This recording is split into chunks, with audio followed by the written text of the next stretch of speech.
many of you had a nightlight when you were a kid? Some of you?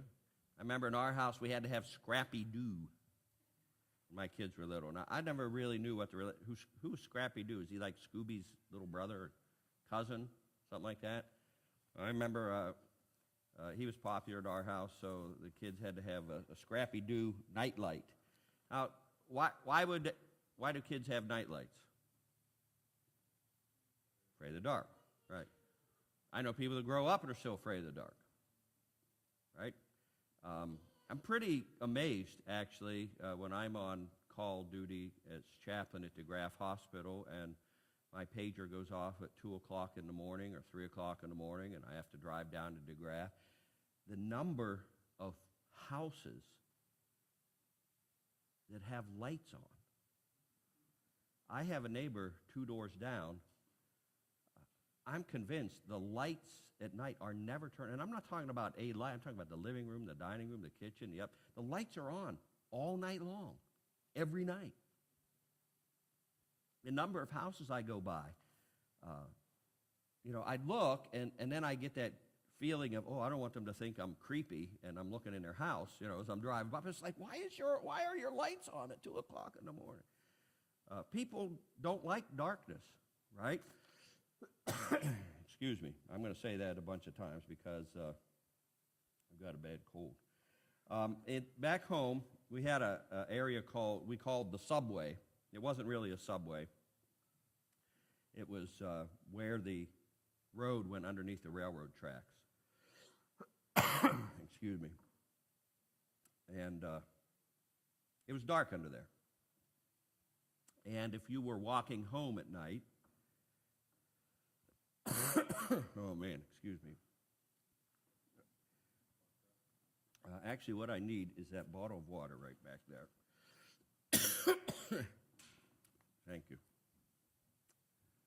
Thank you. Yes, thank you.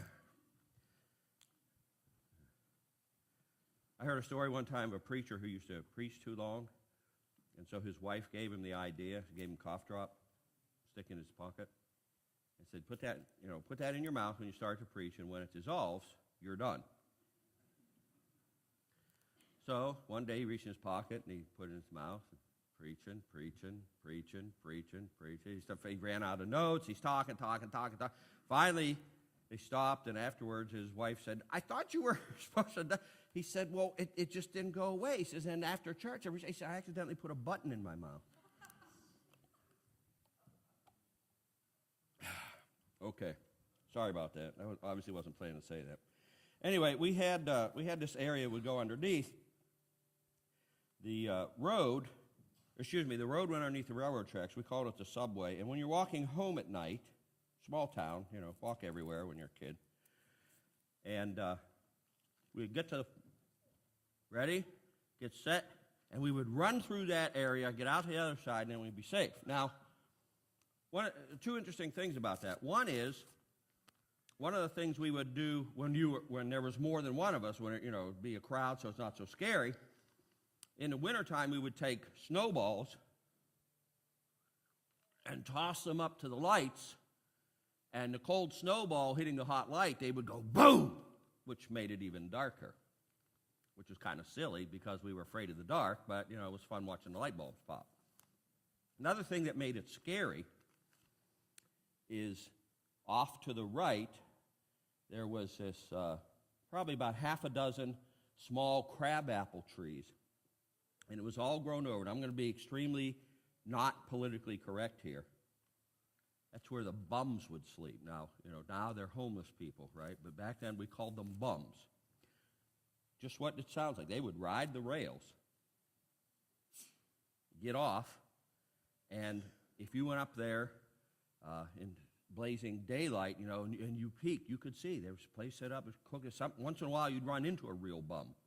So this was a scary place, especially at night. And of course, all kinds of stories went around that if you didn't run fast enough, the bums were waiting to grab you, and they would take you and eat you. Okay. We fear darkness. We don't like darkness. we also use darkness to hide things that we don't want anybody else to know what we're doing. Most crimes are committed at night, right? Criminals love darkness. In fact, John 3:18 says, men love darkness because their deeds were evil. Nicodemus came to Jesus at night.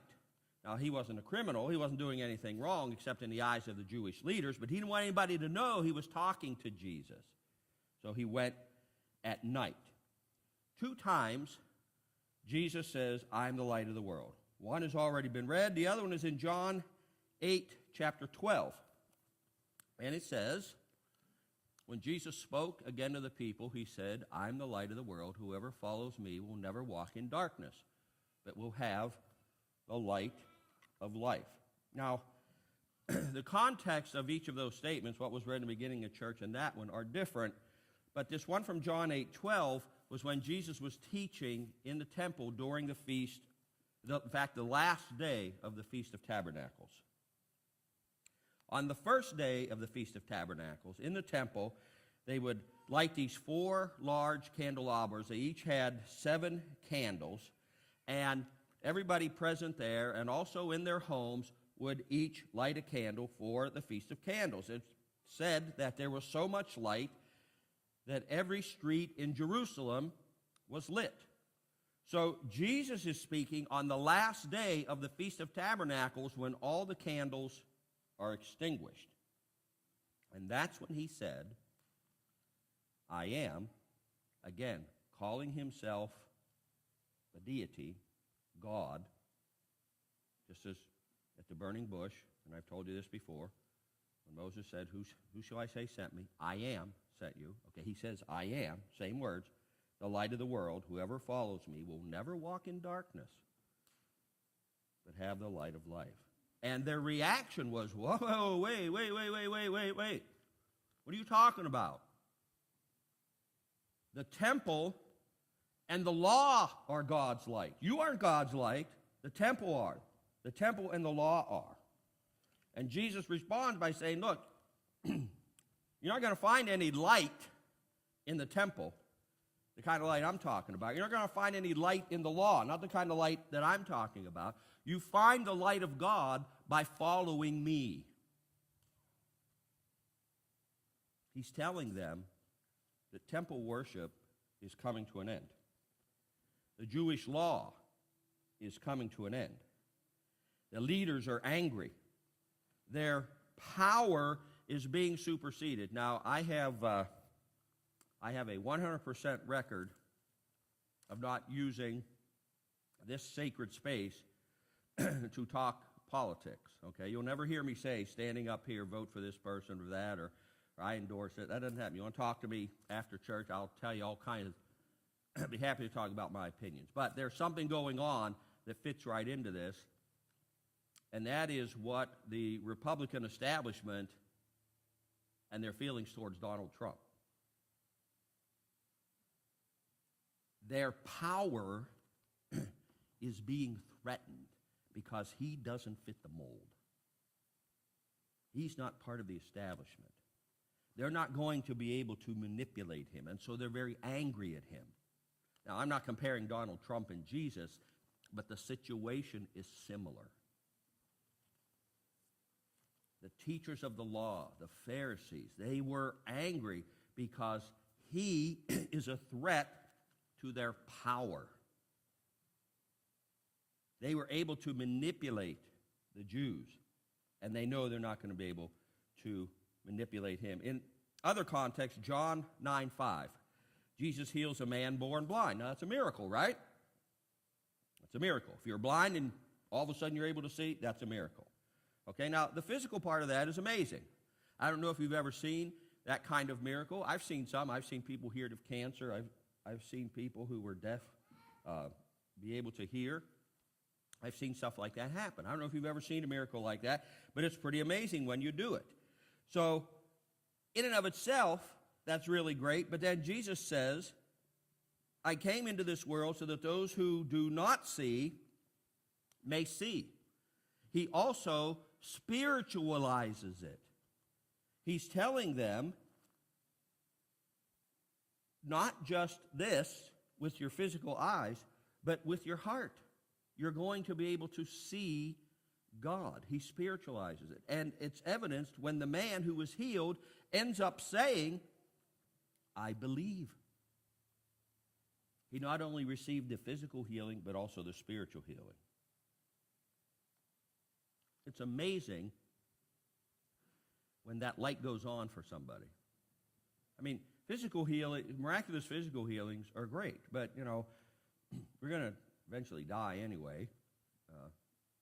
That's still going to happen. But when the light goes on in somebody's life, the spiritual light, when they come to know God through Christ, that transformation is amazing. When we have that spiritual insight, that I'm going to call it the light of life, what are we supposed to do then? We let that light shine. Now, I spared these kids singing, but I'm going to not spare you. This little light of mine, I'm going to let it shine, right? Hide it under a bushel. No. Won't let Satan it out. Shine until Jesus comes. That's the light. That's the light we let shine, that Christ is living within us. We're not ignorant of spiritual things. Therefore, we're compelled to tell others and let it shine. When we get the ability to understand the Bible, we're compelled to share it with somebody else. Now, before you share that light with somebody that needs it, before you share any biblical knowledge, before you share any understanding with others, you need to precede that with prayer. Now, I'm going to put two words together that you are not used to hearing. Okay? Baptist exorcist. I don't have anything against the Baptists, but you don't hear those words together, okay? In seminary, we had a guest speaker who was a Baptist exorcist. His ministry at his Baptist church was to deal with people who had demonic possession and oppression.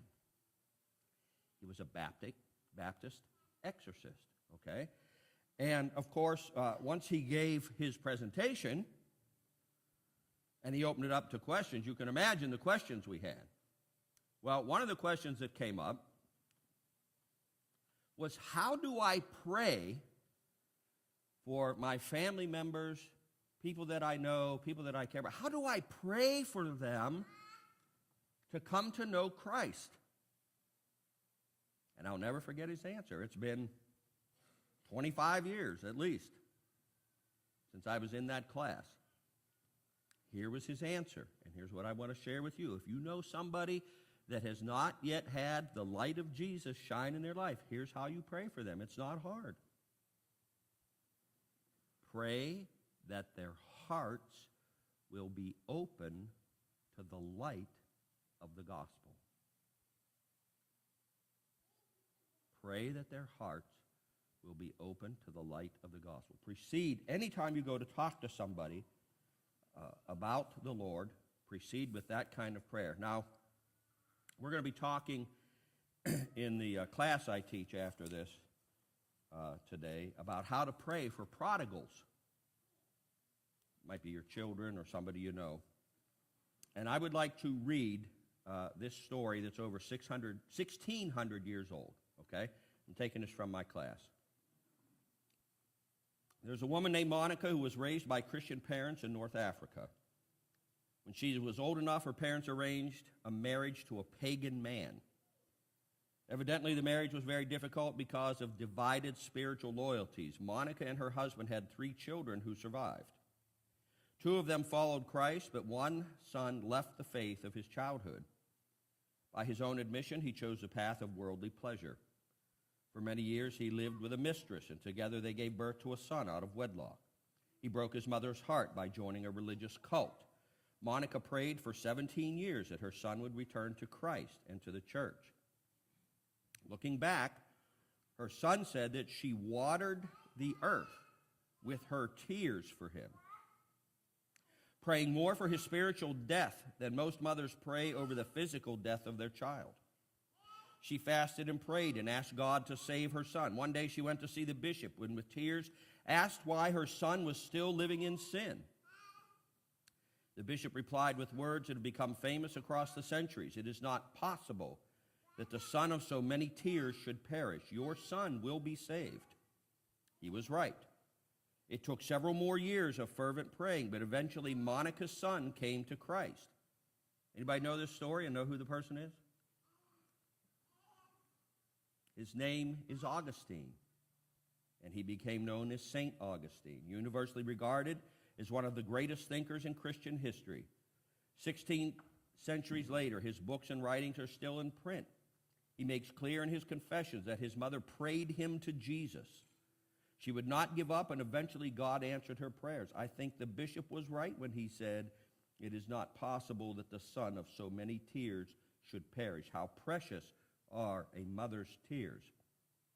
There is no substance on earth more valuable than the tears of a godly mother. I'd like to close. Just have you bow your heads and close your eyes, and maybe you want to say the name of somebody you know. Doesn't have to be your child. Somebody you know, that we can pray that their hearts will be open to the light of the gospel. Just say their name out loud.